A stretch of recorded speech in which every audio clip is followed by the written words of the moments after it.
오늘은 하나님과 동행하는 삶을 살라는 제목으로 하나님 말씀을 전합니다. 오늘 성령 강림절이에요. 성령께서 임하시면 나타나는 현상들, 예수님을 구주로 영접하게 되고 말씀을 받아들이게 되고 말씀을 기억나고 생각나도록 해주셔요. 그리고 그 예수님께서 보내신 성령님께서 기도할 때 기도에 줄을 잡는다 그러죠. 뭘 기도했지 알게 하시고 우리를 위해서 또 중보해 주시고, 또 그분이 능력과 권능을 주셔서 우리의 힘과 능력이 아니라 하나님 주신 능력으로 세상 끝날까지 주님과 동행할 수 있는 능력을 주십니다. 그러므로 사랑하는 성도 여러분, 성령 충만하시기를 축복합니다. 동행은 한 가지 동자와 갈 행이에요. 같은 길을 간다는 거예요. 그런데 그냥 같은 길만 가면 되는 게 아니라 마음과 뜻을 같이 해서 일치해서 가는 것을 동행이라고 합니다. 신앙도 마찬가지예요. 성도는 하나님과 마음을 같이 해서 내 뜻이 아니라 하나님의 뜻에 일치시켜서 가는 겁니다. 이걸 동행이라고 그래요. 오늘 성경에 보면 대표적으로 하나님과 동행했던 에녹에 대한 이야기가 나옵니다. 에녹은 자기 자신을 완전히 하나님께 일치시켜요. 자기 의지도 있잖아요. 뜻도 있잖아요. 근데 하나님의 뜻에 일치시켜 갑니다. 그래서 하나님이 싫어하시는 것은 같이 싫어하는 거예요. 하나님이 기뻐하시는 것은 같이 기뻐하는 거예요. 중요한 것은 하나님의 마음이 중요해요. 하나님과 동행할 때 하나님의 마음에 내 마음을 맞추는 거예요. 하나님의 뜻에 내 뜻을 맞춰가는 과정입니다. 신앙생활은 주님의 뜻에 내 뜻을 일치시켜가는 과정이 신앙생활입니다. 기도하고 말씀을 읽고 복종하고 그리고 찬송하고 예배하고 또 이 복음을 전하고 그 일들을 감당합니다. 그러면 오늘 에녹이 어떻게 하나님과 동행할 수 있었는가? 첫 번째는 하나님과 동행하려면 심판을 믿어야 된다는 거예요. 여러분, 심판을 믿는 자들이 되시기를 축복합니다. 히브리서 9장 27절에서 28절입니다. 한 번 죽는 것은 사람에게 정해진 것이요 그 후에는 심판이 있으리니 이와 같이 그리스도도 많은 사람의 죄를 담당하시려고 단번에 들이신 바 되셨고 구원에 이르게 하기 위하여 죄와 상관없이 자기를 바라는 자들에게 두 번째 나타나시리라. 무슨 얘기예요? 한 번 죽는 거 끝나는 게 아닙니다. 세상 사람들 얘기합니다. 죽으면 끝이지 뭐. 죽으면 끝나면 얼마나 좋아요. 그러면 살다가 마음대로 살다 끝나면 끝나는데 끝이 안 나니까 문제입니다. 심판이 있습니다. 에녹은 엘리야 같은 능력 없어요. 모세 같은 특별한 권능을 받은 종이 아니에요. 그런데 일상 가운데 주님과 동행했던 인물이에요.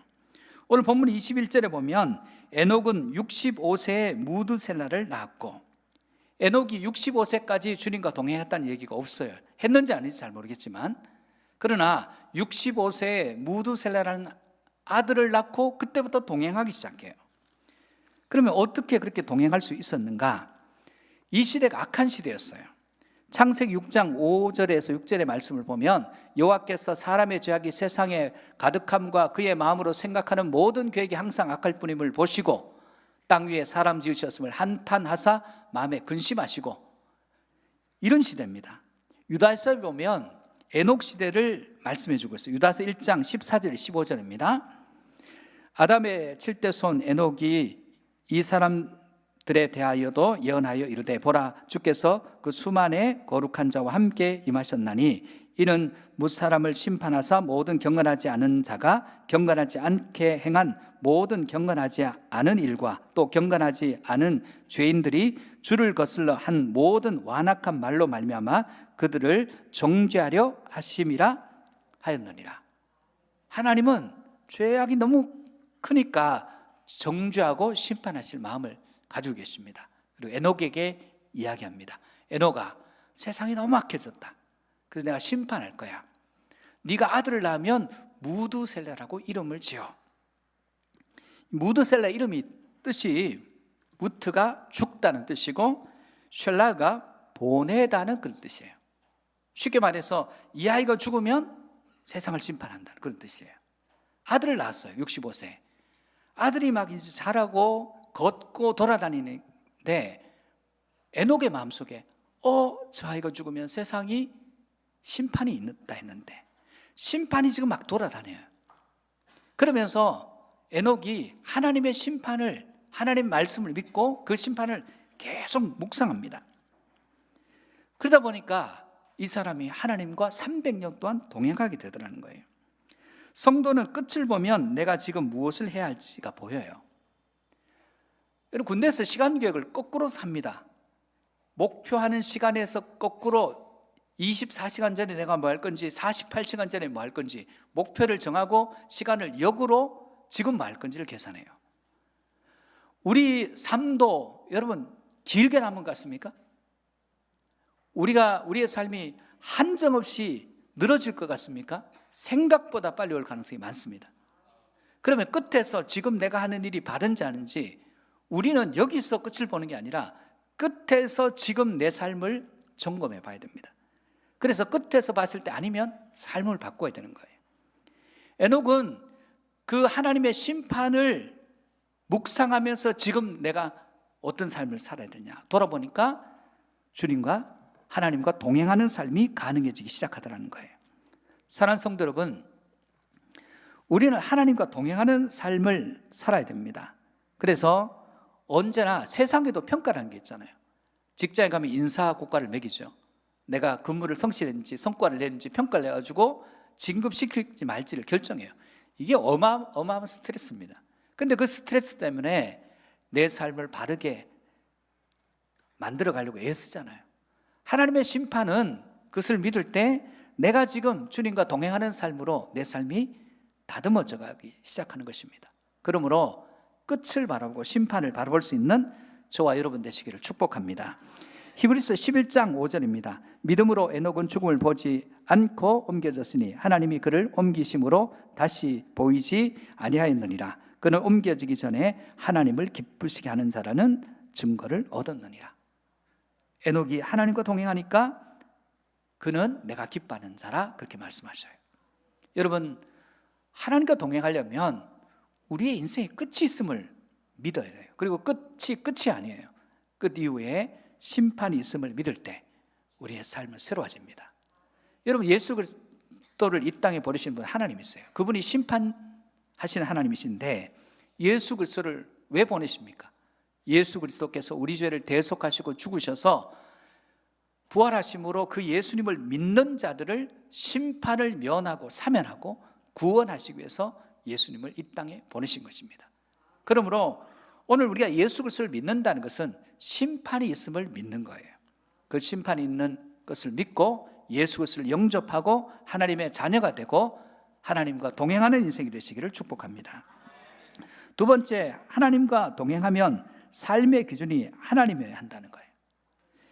여러분, 삶의 기준이 내가 될 가능성이 많습니다. 우리가 보는 시각으로 바깥을 봅니다. 우리 안을 들여다보기는 참 어려워요. 그래서 언제나 시선이 바깥을 향한 거 있지 자기 자신을 집중해서 들여다보질 않습니다. 언제 들여다보게 되면 예배 때 들여다보는 거예요. 기도할 때 들여다보게 되는 겁니다. 그리고 성령께서 우리를 깨우쳐 주실 때 비로소 우리 자신을 들여다보게 됩니다. 무드셀라가 죽었는데 진짜 심판이 왔어요. 믿는 대로 되었어요. 무드셀라가 969세를 길게 살았습니다. 창세기 7장 11절 12절 말씀 보면 노아가 600세 되던 해 둘째 달 곧 그 달 11의 달이라 그날에 큰 기품의 샘물이 터지며 하늘의 창문들이 열려 40주야를 비가 땅에 쏟아졌더라. 심판이 시작됐어요. 무드셀라가 죽자마자 심판이 시작됐습니다. 노아가 태어났을 때 369세 무드셀라가 할아버지예요. 그리고 노아가 600세 되었을 때 정말 심판이 임했습니다. 그러면 도대체 무드셀라가 왜 그렇게 길게 살았을까요? 하나님께서 그를 장수하게 하신 게 아니라 이 세상의 심판을 무드셀라를 길게 살게 하시며 장수하게 하면서까지 계속 유보시킨 거예요. 여러분 인생을 살아갈 때 다른 사람을 정죄하는 게 쉽습니까? 아니면 그들을 용납하고 참아주는 게 쉽습니까? 참아주는 게 어려워요. 용납하는 게 어렵습니다. 그런데 그 어려운 일을 하나님은 언제나 하세요. 하나님의 용납과 길이 참으심이 없으면 우리는 애초에 끝난 인생입니다. 근데 지금도 여러분을 참아주시고 있다는, 저와 여러분을 지금도 인내 가운데 길이 용납하시고 참아주고 있다는 사실을 잊지 마시기를 축복합니다. 베드로후서 3장 9절입니다. 주의 약속은 어떤 이들이 더디다고 생각하는 것 같이 더딘 것이 아니라 오직 주께서는 너희를 대하여 오래 참으사 아무도 멸망하지 아니하고 다 회개하게 이르기를 원하시느니라. 하나님 뜻은 회개하고 돌이키고 주님과 동행하는 겁니다. 에녹의 이름의 뜻이 봉헌하다는 하나크에서 유래됐어요. 에녹은 자기 삶을 하나님께 드렸어요. 내 삶이 내 것이 아니라 주님의 것으로 봉헌해 드려버렸어요. 그러니까 이미 내 것이 아닌 거예요. 동행이라고 하는 것은 우리가 중심이 되는 거 아니에요. 우리가 필요할 때는 주님을 찾아요. 근데 필요 없을 때는 잊어요. 우리가 필요하면 찾고 우리가 필요 없을 때는 주님을 잊어버립니다. 그건 믿는 자의 삶이 아니라는 거예요. 사랑하는 성도 여러분, 우리는 하나님의 뜻에 내 뜻을 일치시키고 하나님의 계획에 내 계획을 일치시키고 하나님의 마음과 내 마음을 일치시켜 나가야 됩니다. 그것이 동행이에요. 기복주의라는 게 있어요. 기복주의 신앙. 이건 뭐냐면 성경에 보니까 하나님이 뜻을 돌이킨 부분이 있어요. 하나님, 저는 안 바뀌고 싶어요. 그냥 있는 대로 그냥 내버려 두세요. 하나님이 좀 바꾸세요. 나는 내 삶을 바꾸거나 내 인격적인 변화를 싫어요. 이거 안 해요. 하나님이 뜻을 돌이켜서 내가 있는 그대로 있는데도 불구하고 나한테 복을 좀 주세요. 이게 기복주의예요. 복을 구하는 것. 그러면 내가 변하지 않고 하나님이 바뀌면 내가 하나님이에요. 이걸 우상숭배라고 합니다. 노아도 에녹과 같이 하나님과 동행하는 삶을 살았어요. 할아버지를 보니까 할아버지가 죽으면 땅에 심판이 와요. 그 심판을 노아도 믿어요. 그리고 삶의 기준을 바꿉니다. 내가 중심이 아니라 하나님 말씀이 기준. 그래서 노아는 당대 의인이요 완전한 자라는 평가를 받고 말씀을 준행하는 자였다는 평가를 받습니다. 왜 말씀을 준행하죠? 심판을 믿기 때문에. 삶의 중심이 내가 아니라 하나님이기 때문에 그렇다는 거예요. 여러분, 삶의 중심을 하나님께로 옮겨놓을 때 내 삶은 바뀌어요. 동행이 가능하게 됩니다. 여전히 기준이 내가 되면 우리 삶은 안 바뀌어요. 살던 대로 살고 결국 하나님 앞에서 심판받는 인생이 되더라는 거예요. 에녹은 우선순위가 하나님이에요. 여러분, 이게 쉬운 일이 아닙니다. 그러므로 사랑하는 성도 여러분, 여러분의 삶의 기준을 하나님께로 옮겨 놓을 때 엄청난 은혜를 경험하게 됩니다. 이 은혜를 꼭 경험하시기를 주의 이름으로 축복합니다. 세 번째, 하나님과 동행하는 인생은 결국 형통하게 된다는 거예요. 여러분, 누구와 동행하느냐가 중요해요. 어떤 사람과 동행하느냐, 그 영향을 받아요. 어쩔 수 없어요. 여러분, 대성산업이라는 그룹이 있습니다. 거기 회사의 회장이 김영대 회장이에요. 근데 그 김영대 회장과 동행하며 같이 걸어갔던 두 사람이 있습니다. 한 사람은 전성희 씨라는 여자분이에요. 집사님인데 이분은 비서로서는 우리나라 비서학계 최고입니다. 이 사람 비서학을 얘기할 때 이 사람 빼놓고 얘기할 수 없어요. 물론 책도 썼고 지금 40년 넘게 수석 비서로 아직도 일하고 있는 것 같아요. 그러면서 책을 냈습니다. 김영대 회장은 어떤 인물인지 만나본 적은 있지만 그 사람의 내면 신앙을 몰라요. 그렇지만 그 전성희 집사를 통해서 보면 같이 걸어가는 사람을 잘 되게 해요. 또 정홍이라는 운전기사인데 이분도 40년 넘게 같이 있었어요. 이분도 역시 네 바퀴 행복이라는 책을 썼어요. 그러면서 이분이 누군지는 모르겠는데 이분과 함께 걸어가는 사람들이 그 업계, 회장을 모시는 비서, 또 회장과 함께 동행하는 운전기사로서 함께 동행하는 삶의 모델링을 이분들이 제시해요. 누구와 걸어가느냐? 우리가 유능한 것보다 중요한 것은 동행입니다. 누구와 동행하느냐? 탁월한 사람과 동행하면 탁월해져요. 그렇지 않은 사람과 동행하면 같이 망합니다. 여러분, 신앙도요, 탁월한 사람하고 같이 걸어가야 돼요. 기도하는 사람, 예배를 귀하게 여기는 사람, 그리고 나를 하나님께 드려버려서 내가 헌신하는 것이 전혀 힘들지 않은 사람과 동행하시를 축복합니다. 그러나 무엇보다 인간은 그래봐야 거기서 거기에요. 무엇보다 우리가 하나님과 동행하는 인생이 되시기를 축복합니다. 하나님은 전능하신 분이고 그분은 모든 것에 부유하신 분이에요. 그분과 동행할 때 그분의 모든 것이 여러분의 자원이 됩니다. 우리가 힘든 이유는 하나님과 동행하지 않고 혼자서 내 힘으로 살아가려고 해요. 왜 우리가 우리 힘으로 살아갑니까? 주님의 능력으로 살아가야 되죠. 히브리서 11장 5절에 보면 믿음으로 에녹은 죽음을 보지 않고 옮겨졌으니 그렇게 말씀하고 있어요. 하나님을 기쁘시게 하는 자는 증거를 얻었대요.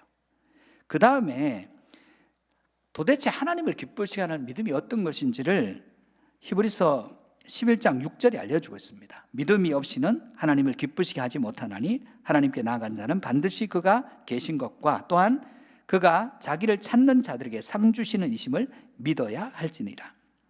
에녹이 뭘 믿습니까? 하나님의 현존을 믿어요. 여러분, 하나님은 과거의 하나님이 아니에요. 창세기 하나님, 출애굽기 하나님이 아닙니다. 지금 현재 우리와 함께 하셔서 지금 현존자로 계신 하나님이십니다. 지금 여러분을 도우시고 여러분과 함께 하십니다. 그걸 믿었어요. 두 번째는 심판하시는 하나님 믿었어요. 에녹의 믿음은 지금 자신과 함께 하신 하나님, 그리고 마지막에 자기를 심판하시는 하나님을 믿으니까 믿음으로 살아갈 수 있었다는 거예요. 노아도 마찬가지였습니다. 히브리서 11장 7절에 보니까 믿음으로 노아는 아직 보이지 않는 일에 경고하심을 받아 경외함으로 방주를 준비하여 그 집을 구원하였으니 이로 말미암아 세상을 정죄하고 믿음을 따르는 의의 상속자가 되었느니라. 여러분, 노아는 말씀의 경고를 받아요. 여러분 자신에게 한번 질문, 여러분은 말씀의 경고를 받으십니까? 안 받으십니까? 하나님의 말씀은 장난이 아닙니다, 여러분. 하나님의 말씀은 여러분에게 경고하고 있고, 그 경고를 받는 자는 방주를 만들고, 그 경고를 받는 자는 주님과 동행하고 자기를 들여서 주님과 동행하고 삶의 기준을 바꿔요. 오늘 본문 22절입니다. 무두셀라를 낳은 후 300년을 하나님과 동행하며 자녀들을 낳았으며. 자녀 낳고 동행했어요. 뭐 특별한 일 한 게 아닙니다. 일상의 삶 가운데 동행했습니다. 하나님과 동행한다는 게 뭐예요? 깊은 산골에 들어가서 성경 읽고 기도만 하는 것, 하나님과 동행 아니에요. 로마서 12장 1절에 보면 너희 몸을 하나님이 기뻐하시는 거룩한 산제물로 드리라. 이는 너희가 드릴 영적 예배니라. 경건은 일상생활에서 이루어지는 거예요. 말하는 것에서, 보는 것에서, 듣는 것에서, 손을 움직이는 모든 것에서 경건이 이루어집니다. 야고보서 1장 27절에 보니까 정결하고 더러움이 없는 경건은 곧 과와 과부를 그 환난 중에 돌아보고 자기를 쳐서 세 속에 물들지 아니하는 것이라. 세상에는 물들지 않으면서 하나님과 동행하면서 이 세상의 어려운 자들을 도와주는 것, 이걸 경건이라고 얘기하고 있습니다. 본문 23절 24절입니다. 그는 365세를 살았더라. 에녹이 하나님과 동행하더니 하나님이 그를 데려가심으로 세상에 있지 아니하였더라. 어떻게 됐습니까? 죽음을 보지 않고 하나님 나라에 이르는 그런 인생이 되었어요. 여러분, 하나님과 동행하는 사람은 예배를 귀하게 여겨요. 예배자들 하나님 기뻐하십니다. 성도가 예배가 제일 중요해요. 예배를 경홀히 여기면 그 믿음을 의심해야 돼요. 여러분, 우리의 삶 가운데 변화는 현존하셔서 우리를 심판하시는, 우리 인생이 죽음으로 끝났으면 좋은데 심판이 있습니다. 그걸 믿고 주님이 원하시는 방식대로 내 삶을 순화하는 거예요. 그리고 내 삶의 기준을 내가 아니라 주님의 말씀이 기준이 되고, 기도함으로 그 뜻에 순복하고 복종하고 내 뜻을 꺾고 주님의 뜻에 순복할 때 하나님께서는 동행하는 자에게 그 부유하심과 능력으로 우리에게 물붓듯이 부어주시는 것입니다. 여러분, 심판을 믿고 삶의 기준을 바꿀 때 성령께서 우리 가운데 임하셔서 우리와 함께 하십니다. 성령님은 우리와 함께 하시는 하나님이세요. 그 하나님과 동행함으로 승리하는 거룩한 하나님의 백성이 되시기를 주의 이름으로 축복합니다.